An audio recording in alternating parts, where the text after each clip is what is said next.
Unexpired, इन दोनों का total करेंगे, यहाँ पे लिखेंगे। करो 19,49,200। इसमें से माइनस करेंगे 18,50,000, 99,200।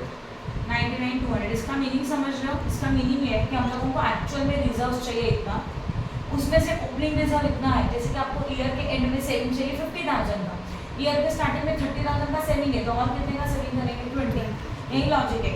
ईयर के एंड तक आपको क्लोजिंग रिजर्व चाहिए 19,49,200, बट ये ऑलरेडी आपके पास सेविंग्स है। इन दोनों को माइनस करके जो भी मिलेगा that is known as reserve for unexpired risk. Yes और नो? और वो आएगा 99,200। करो minus 17,72,000 minus 99,200, how much? 16,72,800। Right है? समझा कि नहीं समझा? तो ये हो गया प्रीमियम वाला। फिर इसका इनका टोटल हो चुका है, ये तो ऑलरेडी अवेलेबल है, ये भी ऑलरेडी अवेलेबल है, राइट है? अब बस पुट करेंगे 16,72,800 प्रीमियम में जाएगा, 16,72,800, राइट? यस। फिर उसके बाद नेक्स्ट में 2 में बोलो कितना अमाउंट है? 12 लाख। 3 में बोलो कितना अमाउंट है? 1,94,000। हाँ 1,94,000 एंड लास्ट में 3,75,000। नाउ लिसन, आप टोटल करेंगे इनकम्स का, करो 16,72,800, 18,84,050। 18,84,050। यस। इसके बाद 12 लाख प्लस 1,94,000 प्लस 3,75,000 17,69,000। कितना? 17,69,000। ये टोटल हो गया किसका? 17,69,000। करो इनकम में से एक्सपेंसेस माइनस,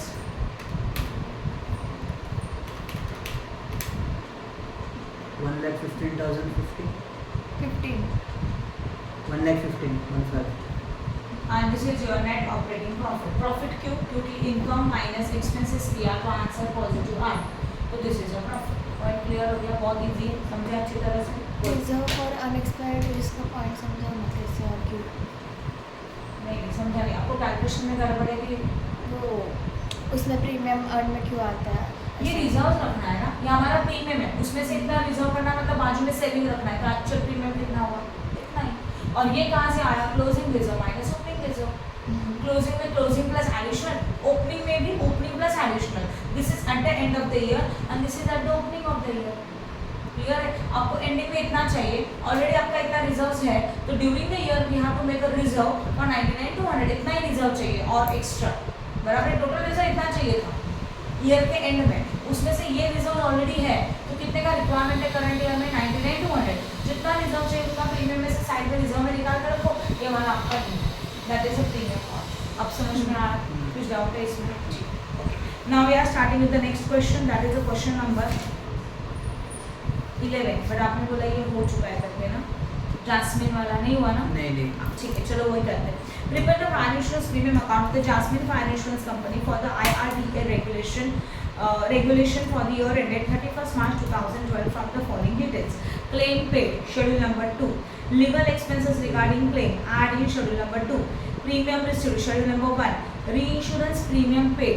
Now इसको आइडेंटिफाई कैसे करेंगे, कौन सा ऐड हो रहा है कौन सा लेस हो रहा है? Premium see as a we are insurance company, premium ये नॉर्मली रिसीव होना चाहिए, जितना प्रीमियम रिसीव होता है उसको हम लोग क्या करते हैं? ऐड करते हैं। तो ये जो प्रीमियम रिसीव है उसको नॉर्मली ऐड करना है।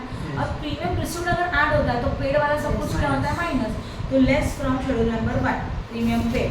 उसके बाद commission schedule number 3, expense of management schedule number 4, provision against the unexpired risk on 1 April, this is the opening, मतलब ये वाला रिजर्व है, ये ओपनिंग रिजर्व जो कि रिजर्व फॉर अनएक्सपायर्ड रिस्क में से माइनस होगा, तो ये तो मान लिख सकते हो ओपनिंग जो माइनस होता है। क्लेम अनपेड, अनपेड मतलब क्लेम ओपनिंग है, आउटस्टैंडिंग है, अनपेड है, and claim unpaid on 31st March, तो ओपनिंग वाला क्या करेंगे? माइनस, एंड क्लोजिंग को क्या करेंगे? Plus. Provide for unexpired risk 50% less reinsurance, मतलब क्या बोला है? हम लोगों को जो रिजर्व रखने का है तो कितना रिजर्व चाहिए? 50%। किसका 50%? 50% ऑफ दिस प्रीमियम रिसीव होता है ना, प्रीमियम का पूरा कैलकुलेशन करने के बाद जो अमाउंट आता है उसका 50% closing reserve for unexpired risk. ये एडिशनल के बारे में कुछ बोला नहीं तो नहीं निकालेंगे, यही अमाउंट यहाँ आएगा जो भी है वो। फिर ओपनिंग क्वेश्चन में दिया है क्लोजिंग रिजर्व में से ओपनिंग को माइनस करो, यू गॉट दिस, और this is known as a reserve for unexpired risk for the current year, और ये यहाँ से माइनस होकर प्रीमियम। देन समझा कि नहीं समझा, बहुत सिंपल सा मैम कर सकते हो, येस और नो। वैसे भी आपको पता है फायर के लिए कितना रिजर्व होता है 50%, वही तो मैंने बोला फायर के लिए 50% चाहिए, राइट है। आगे क्वेश्चन नंबर 12 हुआ है क्या? दैट इज बचाओ का इंश्योरेंस कंपनी नहीं हुआ, चलो निकाल। From the following information of Bajaj Insurance Company Limited as on 31st March 2013, engaged in the fire insurance business, prepare a revenue account reserving 40% of the net premium for unexpired risk and additional reserve 3,50,000. Clearly आपको बोला गया है कि हम लोगों का जो closing reserve है वो नेट प्रीमियम का 40% है, तो net premium is this one, premium का एडिशन लेस प्रीमियम करके जो आता है नेट प्रीमियम, इसका 40% is known as a closing reserve for unexpired risk. यहाँ तक समझ में आया? Okay, and additional reserve is also given 3,50,000, तो 3,50,000 इज दिस वन, दोनों का एडिशन करेंगे तो क्या मिलेगा? क्लोजिंग मिलेगा। पण हे कसं कळलं की क्लोजिंगचं क्योंकि डेट इज नॉट गिवन ना, date is not given, it is a 1 April, तो ये क्लोजिंग है। और परसेंटेज भी किसके लिए दिया होता है? नॉर्मली क्लोजिंग के लिए दिया होता है, राइट। देखेंगे और आगे कुछ है क्या? Reserve for unexpired risk on 31st March 2012, current year अगर 13 है तो 12 इज अ व्हाट? ओपनिंग, तो ओपनिंग रिजर्व देके रखा है एंड ओपनिंग एडिशनल भी देके रखा है, देखो एडिशनल ओपनिंग, तो ओपनिंग 7,50,000 यहाँ, एडिशनल 1,50,000 यहाँ, राइट है। 7,50,000 प्लस 1,50,000 आएगा 9,00,000 वही। क्लोजिंग रिजर्व में से 9,00,000 माइनस करेंगे, you got reserve, right, yes. और ये रिजर्व माइनस होगा इसमें से, then you got a premium on. Next, उसके बाद claim paid schedule number 2, establish estimated liability in the respect of the outstanding claim on 31st March 12 दिया है, तो 12 इज द ओपनिंग, 31st मार्च 12 है 2012, 2013 इज क्लोजिंग, ओके। तो अगर 31st मार्च है but last year तो ये ओपनिंग है, opening is less and closing is what? Add in the schedule number 2। Expense of management 4,20,000 किस तरह से आएगा? उसके अंदर बोला including 45,000 in the connection of claim, तो लेस एक्सपेंस ऑफ क्लेम 45,000, बाकी का अमाउंट बाहर एंड 45,000 ऐड इन क्लेम, समझ में आ? री insurance premium paid, insurance premium paid minus होता है शेड्यूल नंबर 1। री इंश्योरेंस रिकवरीज बोला है, सोचो recoveries means what? Claim received, recoveries बोला है ना, तो कुछ रिकवरी मतलब रिकवरी हो रहा है, तो किसका रिकवरी होता है? क्लेम का रिकवरी होता है, तो क्लेम रिसीव्ड बोला है तो ये लेस होगा। क्लेम में क्लेम पेड ऐड होता है, तो रिसीव्ड क्या हो जाएगा? लेस, तो this is the less from schedule number 2। लिखो premium schedule number 1, interest and dividend, interest and dividend में जाएगा, profit and sale of investment, profit and sale of investment and then commission is what? Schedule number 3, खत्म। और easy सा मैं ये भी put करके आप कर सकते हो, ओके। क्वेश्चन नंबर जो नेक्स्ट क्वेश्चन है बहुत बड़ा सा मैं, देखो उसमें ईयर है एमकॉम अप्रैल, वो सब हम लोग नहीं करेंगे, उसको साइड में रखो, समझा? करने का है तो वो भी कर लेंगे, उसमें भी कोई प्रॉब्लम नहीं है, आगे देखो। बाद में 15 वाला हम लोगों ने किया था जो आपके बुक में 17 है, ओके। अब एक काम करते हैं, फायर एंड मरीन वाला कंबाइन सम भी कर लेते हैं। क्या फ़र्क रहेगा अगर फायर एंड मरीन दोनों एक साथ आएगा? बस फ़र्क क्या होगा पता है? 50 और 100%।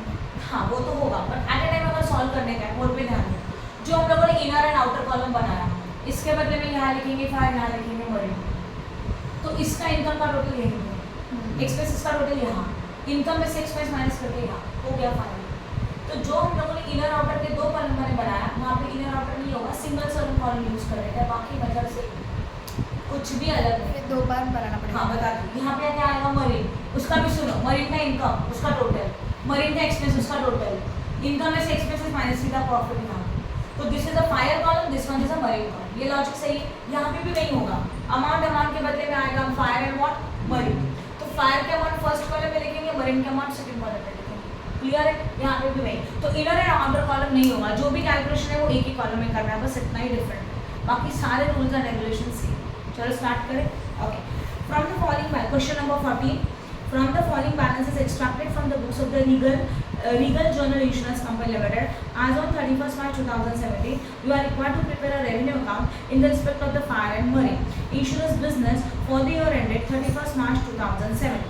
Fire and marine देके रखा है, outstanding claim as on 1st April 2017, outstanding claim, आगे जाओ और आगे जाओ,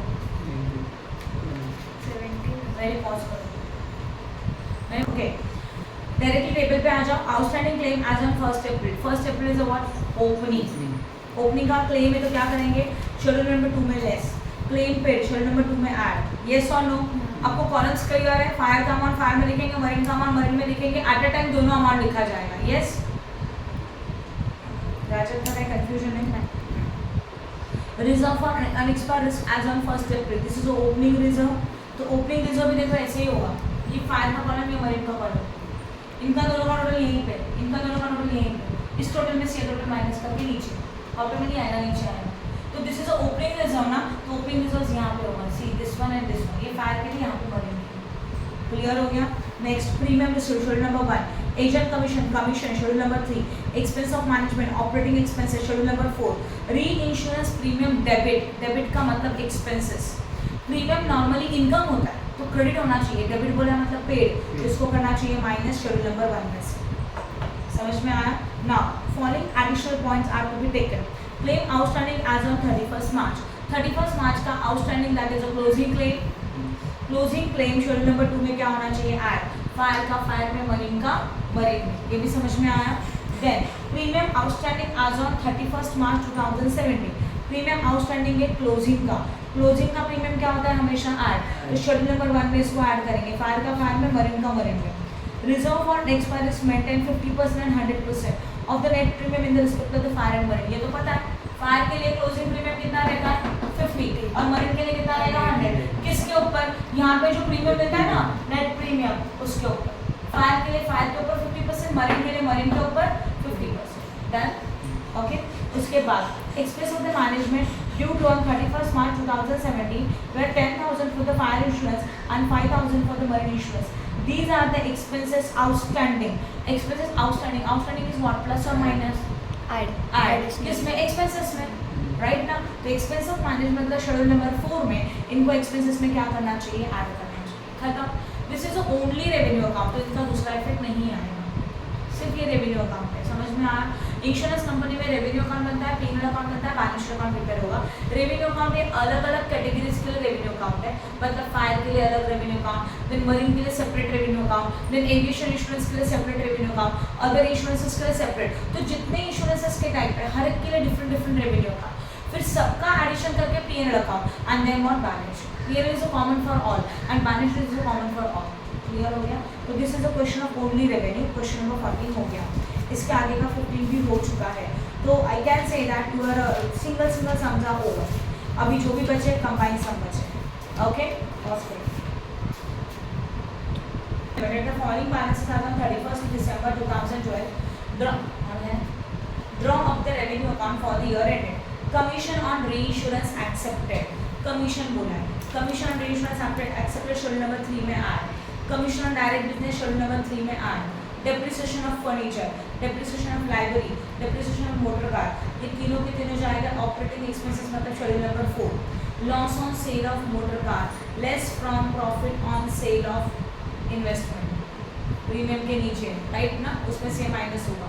general manager salary 4, postage and telegram schedule number 4, rent 4, office salary bonus 4, travelling motor car expenses 4, printing stationery paper and periodical law charges, ये सब कुछ 4 में जाएगा. Then provident fund contribution, this is also 4. These are the expenses. Audit fees 4, accountant fees 4, professional tax 4, legal expenses 4, bad debts written off B4. Claim under the policy is less reinsurance paid during the year. मतलब this is a claim. Schedule number 2. Total estimated liability in the respect of the outstanding claim on 31st December 2011. Sorry, 31st December wording आया तो आप check करो year क्या है. हमारा current year का ending है 12, तो स्टार्टिंग क्या रहेगा 11. This is the opening and opening is a less from schedule number 2, right? Reserve for unexpired risk 31st December 2011. This is the opening reserve for unexpired risk जो कि minus होता है closing में से, right? Then additional reserve, this is the opening additional reserve, same, right? मतलब ये वाला opening reserve, opening additional reserve दोनों का टोटल आउटकम में होगा. Premium received less reinsurance, premium received schedule number 1.